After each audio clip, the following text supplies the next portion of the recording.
परमात्मा की ओर जाने में जो रोकते हैं, जैसे उनके ही रिलेटिव है, जैसे कृष्ण ने भी बोला ना कि कौन जिएगा कौन मरेगा तेरी समस्या नहीं है। लेकिन आजकल समस्या यही है कि कोई अच्छा काम करने जाते हैं तो सब उसके रिलेटिव ही उसको बोलते हैं ये कहाँ फंस गया, ये क्या कर रहा है, ये कर रहा है। तो ये उसको रोकने वाले क्यों आ जाते हैं बीच में? देखो ऐसा है, ये संसार में 99.99 नेगेटिव लोग रहते हैं। कितना? ओके। नेगेटिव लोग रहते हैं, मायावी लोग रहते हैं। इसलिए कोई अच्छा कार्य करने जाओ, आज भी तो तुम्हारे आज जो ज्ञान चल रहा है, जो जितने भी दुनिया पर जो ज्ञान चल रहा है, राइट, उससे ऊपर का तुम ज्ञान दोगे, परम ज्ञान दोगे तुम। और जो किताबों में नहीं लिखा है, जो परम ज्ञान है वो किताबों में नहीं लिखा। परम ज्ञान कोई दे नहीं सकता, ना लिख सकता है। ठीक है, बिल्कुल सब। जैसे वेद व्यास ने जो लिखा, वेद उपनिषद पुराण जो भी लिखा, ठीक है, मगर वो अपनी दिव्य दृष्टि से लिखा। राइट। मगर परम ज्ञान तो कोई लिखा नहीं सकता। राइट। तो अगर तुम परम ज्ञान, परम सत्य ज्ञान दोगे तो ये धरती पर रहने वाले अपोज करोगे। इसलिए कोई अच्छा कार्य करने वाला आत्मा को कोई सहयोग नहीं कर रहा, मगर सूक्ष्म जगत वाली नेगेटिव आत्मा है, जब कोई अच्छा कार्य करने के लिए जो सोचता है तो उसको संकल्प पकड़ने वाली आसपास में आत्माएं बैठी होती है ना, घर में ही बैठी, भूत प्रेत तो बैठे हैं आज। राइट।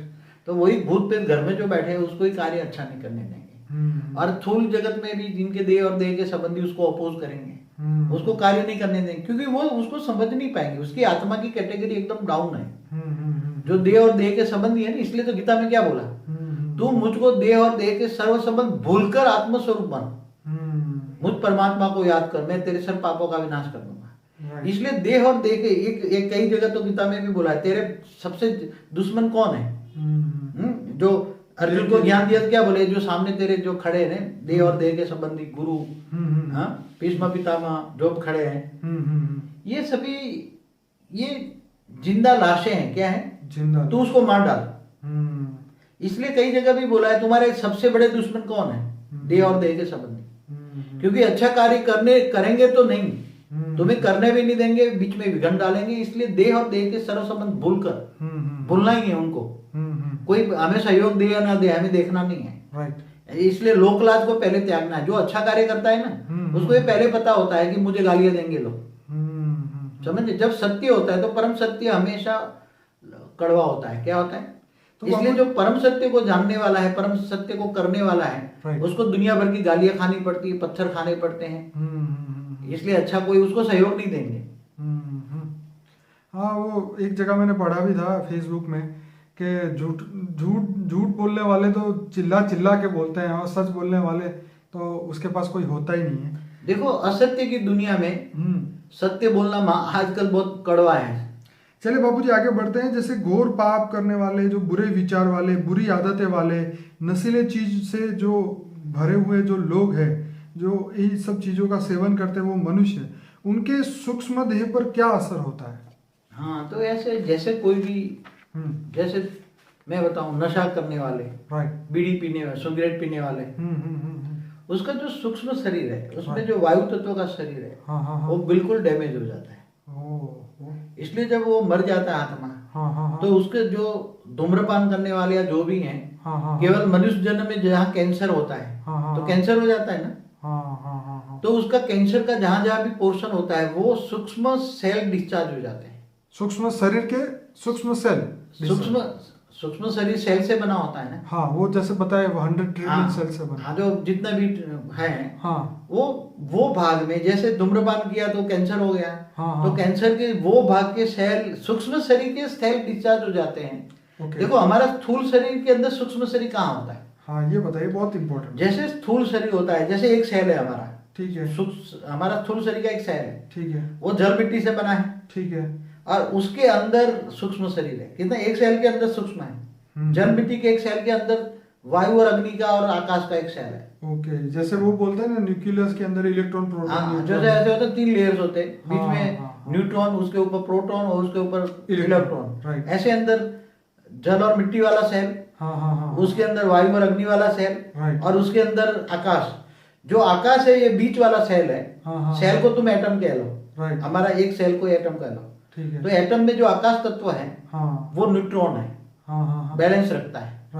न्यूट्रॉन माना बैलेंस रखता है, ठीक है, जोड़ के रखता है, ठीक है।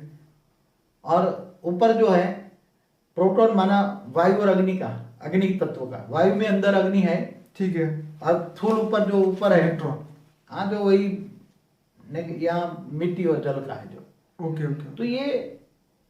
तो ये कैंसर सबसे पहले सूक्ष्म कहीं शरीर भी को सूक्ष्म शरीर डैमेज में, करता है, सूक्ष्म शरीर को डैमेज करता है। सूक्ष्म शरीर में पहले देखो कोई भी रोग मन रोग में आता है, पहले बोला है, ठीक है। तो मन किसको प्रभावित करता है? कारण शरीर को, और कारण शरीर किसको प्रभावित करता है? सूक्ष्म शरीर को। ओके, और सूक्ष्म शरीर माना तुम्हारा ओरा में खराब हो जाता है, ठीक है। तो ओरा देखकर भी तुम कर सकते हो।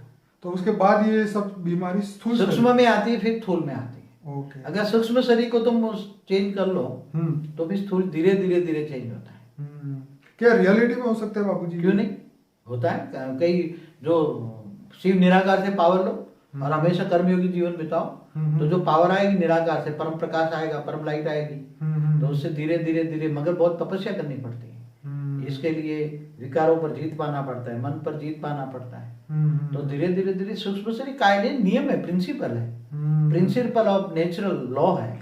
मतलब जैसे ये पूरा हुआ ऐसे ही वो अच्छा हो सकता है। हाँ, नेगेटिव सोच से, नेगेटिव मतलब परमात्मा से दूरी हुई और तुम्हारे ये सब संगत में पड़े और सूक्ष्म शरीर डिस्चार्ज हुआ, स्थूल शरीर खराब हुआ, वैसे ही परमात्मा का संग लगेगा, उसका रंग आएगा, पावर आएगा, सूक्ष्म शरीर चार्ज होगा, स्थूल शरीर ठीक हो जाएगा।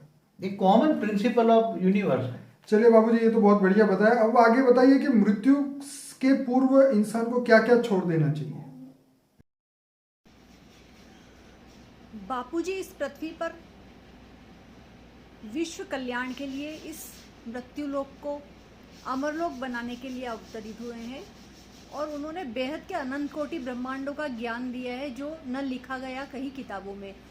वो सब इन्होंने अपनी दिव्य दृष्टि से देखा है, और साथ ही साथ वेद पुराणों का, शास्त्रों का सार समझाया है। तो आइए हम बापूजी के साथ विश्व कल्याण में उनका सहयोग दें और एक अच्छी आत्मा बने, विश्व कल्याण में सहयोग दें। धन्यवाद।